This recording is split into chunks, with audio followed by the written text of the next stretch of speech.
আসসালামু আলাইকুম viewers, welcome to my channel journey with Fahad. আজকে কিন্তু আমরা বেরোচ্ছি মোটামুটি অনেকদিন পর একটা ট্যুরে যাব, খুব কাছাকাছি। এটা হচ্ছে মাওয়া। তবে আমি একা যাচ্ছি না, আমার সাথে আমার অফিস কলিগরা আছে সবাই।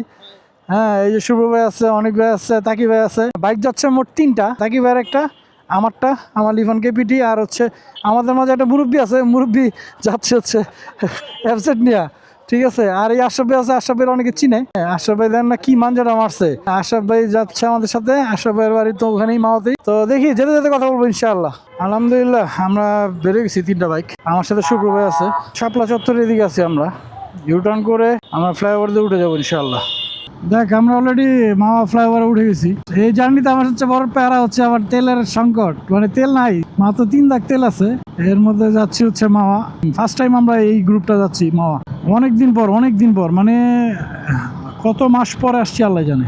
কাজের চাপে বেরোয়ার কোথাও সুযোগ হয় না, বাট এবার আমরা ডিসাইড করছি যে আমরা একসাথে সবাই যাবো, যেহেতু আমরা একসাথে কাজ করি, তো একসাথে ঘুরতে যাব। আজকের ওয়েদারটা কিন্তু দারুণ একটা ওয়েদার ছিল, সারাদিন কোনো রোদ নাই, একদম ছায়া, খুবই শীতল একটা ওয়েদার আজকে। এই ওয়েদারের মধ্যে আবার যাচ্ছি মাওয়া, মানে এই রোডে তো আরো বাতাস, মানে আমরা এনজয় করবো রাস্তাটা। 70-এর মতো থাকবেন, 70-এর নিচে, মানে 80 উড়াইন না আবার। ঠিক আছে, আশা ভাই বলছে ঠিক আছে। তা আমি তো অলওয়েজ স্পিড মেনটেন করে চলি, হাইওয়ে হোক সিটি হোক, বাট আমার সাথে কেন যারা জানি রাইড করে তারাও জানি কেন এরকমই হয়। হ্যাঁ, আজকে যাদের সাথে বেরোচ্ছি তারাও কিন্তু সেম বলছে, ভাই 70-80-র উপর উঠানো যাবে না, যত ফাঁকাই থাকুক রাস্তা। যদিও লিমিটেশন 80 দেওয়া আছে, বাট আমরা 80 তুলবো না। হাইওয়ের নিয়মগুলো মেনে যদি কেউ রাইড করে, সেক্ষেত্রে আমার মনে হয় না হাইওয়েতে কোনো প্রবলেম হবে। সমস্যা হয় যে ওরা ফাঁকা রাস্তায় ওভার স্পিডিং করে ফেলে, তো এই জন্য অনেক সময় কন্ট্রোল করতে পারে না, বা অনেক সময় কোনো গাড়ির সাইড দিতে চায় না, মানে নিয়ম না মেনে চলার চেষ্টা করে। অনেকের তো দেখছি লুকিং গ্লাসই নাই, মানে কি দেখে কি চালায় ওরাই ভালো জানে। ফ্রন্ট ক্যামেরায় না নিয়ে আসলে ভালো লাগবে না আসলে। মাওয়ার রাস্তাটা তো আসলে চমৎকার, সূর্য ডুবতেছে, আশেপাশের সিনারিটা খুব দারুণ। আজকে সারাটা দিন খুবই ভালো গেছে, খুবই শান্ত গেছে, মানে কোনো গরম না, অস্থিরতা নাই, কিচ্ছু নাই। রাত থেকে বৃষ্টি হচ্ছিল তো এই সুবাদে পুরাটাই ঠান্ডা। সকালেও বৃষ্টি হচ্ছে, এবং সকাল থেকে অফিস আওয়ার থেকে আর কোনো বৃষ্টি নাই। আমরা এখন কাছাকাছি চলে আসছি অলরেডি, আমরা ক্রস করছি, ওই পাশে হচ্ছে পদ্মা। আজকে পুরাটা আশরাফ ভাইয়ের উপরে দায়িত্ব দিয়ে দিলাম আমরা যে মাওয়ার পুরো দায়িত্ব আশরাফ ভাইয়ের, সে আমাদের ঘুরাবে ফিরাবে।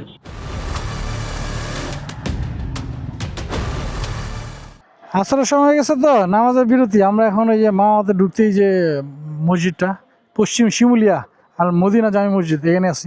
এই যে আশরাফ ভাইয়ের সাথে, আশরাফ ভাইয়ের বন্ধু গেছে মানব, চাঞ্চল ভাই। নামাজ শেষ করে ইনশাল্লাহ আমরা ভিতরে ঢুকবো। আলহামদুলিল্লাহ আমরা চলে আসছি এরকম সুন্দর একটা পরিবেশে। প্রতিবার তো আমরা বাস স্ট্যান্ডের যে সাইডটাতে ওখানে বসি, বাট আজকে ভিতরে চলে আসছি পদ্মা হোটেলে, বিক্রমপুর পদ্মা হোটেল। এখানে রেস্ট নেওয়ার সুব্যবস্থা আছে, বসার। এই দেখেন, এখানে বসে যদি এই ভিউটা দেখে দারুণ লাগে না? সেই এখন রাতের বেলা আরো বেশি সুন্দর লাগবে। এর আগে একবার রাতে আসছিলাম এই সাইডটাতে, দিনের বেলা আসা হয়নি, এখন আসলাম। আজকে দিনে দিনে চলে আসবো মামা, এই জন্য দুপুরে আমরা লাঞ্চটা করি নাই। লাঞ্চটা আমরা এখানে করার চিন্তা আমরা করছি। আমরা এই টেবিলটা নিচ্ছি, একদম ভিউটা হচ্ছে চমৎকার একটা ভিউ, কর্নার ভিউ একদম। হ্যাঁ, ওই যে পদ্মা সেতু দেখা যাচ্ছে। হ্যাঁ শুরু ভাই, বলেন আপনার কেমন অস্থির বাইকে সেই চলছে, বাইকটা খুব ভালো লাগছে। আমি আগে অনেক বাসে আসছি, কিন্তু বাইকে আসি নাই। বাইকে আসার অভিজ্ঞতা খুবই চমৎকার। ভাই খুব ভালো বাইক চালায়। প্রথমে ভাবছিলাম হয়তো না, ভয় ছিল না, একদমই ভয় ছিল না। আর রাস্তা বড়, এইখানে মনে করেন আপনার 80-90 তো উঠে নাই, যদিও 70+।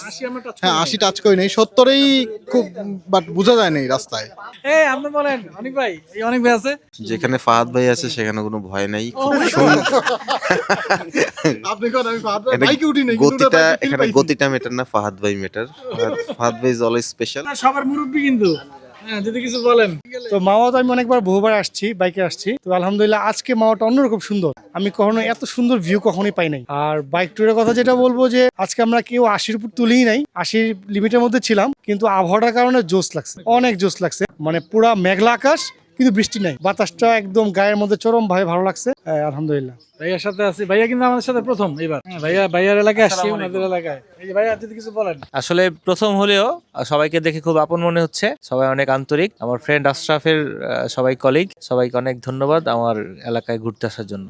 এই আশরাফের কাছে আমরা এখন যাবো, আশরাফের এলাকায় আসছি। আমার এলাকা সম্বন্ধে তার আমার মানে আপনাদের যে ফিলিংসটা, সেটা তার আমার মধ্যে আসবে না, কারণ আমি তো ছোটবেলা থেকে এখানেই বড় হওয়া, বেড়ে ওঠা। যাক, আপনাদের নিয়ে আসতে পারছে, এটাতেই আমার একটা মানে আনন্দ। এখানে একটা ব্যতিক্রম ফিল পাচ্ছি আর কি। খুব সুন্দর কথা বলছে। এই এলাকা যত উন্নতি হয়েছে তাদের হাতে, যত অবনতি হয়েছে তাদের হাতেই হয়েছে। ঠিক আছে, এটার জন্য তারাই দায়ী, তারা এখানকার স্থানীয়। অবনতি আশরাফ ভাই একা দায়ী? ও, সবাই সম্মতি দিচ্ছে অবনতির জন্য আশরাফ ভাই একা দায়ী। মাওয়া আসলে সবচেয়ে চ্যালেঞ্জিং বিষয় যেটা হয় দাঁড়ায় সেটা হচ্ছে ইলিশ পছন্দ করা। এখানে যেহেতু আমাদের লোকাল আছে, আশরাফ ভাই আছে, আশরাফ ভাইয়ের ফ্রেন্ড আছে, তো আশা করতেছি ভালো ইলিশ পাবো। সরাসরি মাছের পিস কিনে খাওয়ার অপশন থাকলেও কিন্তু আমরা সাধারণত মাওয়াতে আসলে লাইভ মাছ কিনে এখানে কেটে রান্না করে খাওয়ার চেষ্টা করি। তো এইটাই হচ্ছে এখন কাটাকুটা হচ্ছে। পদ্মার পাড়ে আমরা আসি ইলিশ খাওয়ার জন্য, বাট আমরা প্রায় ওখানে বসতাম, আগেও বলছি যে বাস স্ট্যান্ডে দিকে খাওয়া দাওয়া করতাম, এখানে ঘুরতে আসতাম। বাট আজকে একসাথে দুইটা হয়ে যাচ্ছে। এখানে এই যে এত সুন্দর, এই যে দেখেন বেঞ্চগুলো দেওয়া আছে সুন্দর, এখানে বসে এই ভিউটা মানে অস্থির একটা ভিউ এখানে বসে। আর বাতাস, আজকে যে ওয়েদার, সুন্দর বাতাস, মানে বলার বাইরে। আমার পরামর্শ থাকবে যারা এখানে আসবেন অবশ্যই এই বিক্রমপুর পদ্মা হোটেল অ্যান্ড রেস্টুরেন্টের এদিকে আসবেন। এখানে যদি খাওয়া দাওয়া করতে পারেন ভিউটাও পাবেন এবং সিটিং পজিশনও খুব সুন্দর, ভালো লাগতেছে। সবাই একসাথে আসি, ঘুরতে আসছি, ভালো। মানে আবার কবে দেখা হবে ঠিক নাই, আজকের দিনটা স্মরণীয় করে রাখার জন্য একসাথে আসছি। এই মুরব্বী আমার ছাড়া দেখছেন, সবাই আমার ফালায় আড্ডা দিতেছে, অথচ আমি একা ঘুরতেছি। এই দেন সবাই আড্ডা দিতেছে, এরকম একটা ভিউতে বৈশা আড্ডা দেওয়ার মজাই আলাদা। এই সূর্য যা ডুবতেছে, এই যে এখানে এসেও অফিসের আলাপ, আড্ডা দিই, গল্প করি, তারপরে ইনশাল্লাহ আমরা খাওয়া দাওয়া চলে যাবো। তো আমরা এখন খাওয়া দাওয়া করবো ইনশাআল্লাহ, আমাদের খাবার চলে আসছে। আমরা যেহেতু সন্ধ্যা হয়ে আসতেছে, ভিডিওটা লেন্দি করবো না, সবাই প্রচন্ড ক্ষুধার্ত, দুপুরের খাবারটা সন্ধ্যা হয়ে যাচ্ছে। তো আমরা এখন খাওয়া দাওয়া করে ইনশাআল্লাহ একটু আড্ডা দিব, আড্ডা দিয়ে আবার বেরিয়ে যাবো। অসংখ্য ধন্যবাদ সবাইকে, সবাই একসাথে ছিল, আজকে আমরা ছিলাম একসাথে। তো আজকে খাবারের টেবিলের এখান থেকে বিদায় নিচ্ছি। আল্লাহ হাফেজ, আসসালামু আলাইকুম রহমতুল্লাহ।